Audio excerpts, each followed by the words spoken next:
కేంద్రంలో మరోసారి తెలంగాణలో తొలిసారి బీజేపీ ప్రభుత్వాలు ఏర్పడడం ఖాయమని బీజేపీ అధ్యక్షుడు బండి సంజయ్ ధీమా వ్యక్తం చేశారు. తెలంగాణలో పలు జిల్లాల బీజేపీ కార్యాలయాల్ని వర్చువల్ పద్ధతిలో బీజేపీ జాతీయ అధ్యక్షుడు నడ్డా ప్రారంభించారు. ఈ సందర్భంగా జరిగిన సభలో బండి సంజయ్ మాట్లాడారు. కేసీఆర్ కొడుకు కేటీఆర్ ని ప్రజలు ఉరికించి కొట్టడం ఖాయమని బండి సంజయ్ అన్నారు.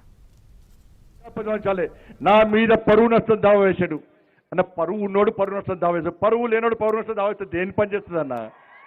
కేసీఆర్ కుటుంబం పరువు నష్టం దావాలు వేసి కూడా పైసలు చంపే ప్రయత్నం చేస్తున్నారు. ఏది ఇష్టపడ్డారన్నా లిక్కర్ వాళ్ళదే.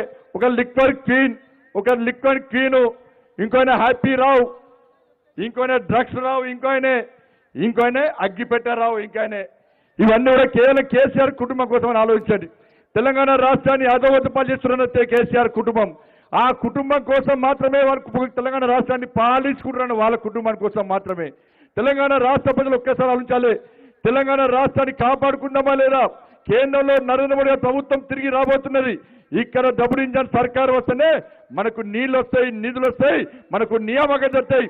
మోడీ గారు రోజ్గార్ మేళా పేరుతో 10 లక్షల ఉద్యోగాలు ఇవ్వాలని చెప్పి ఇప్పటికే దాదాపు 2 లక్షల ఉద్యోగాలు ఇచ్చినాం. TRS party ప్రజాప్రతినిధించాలి.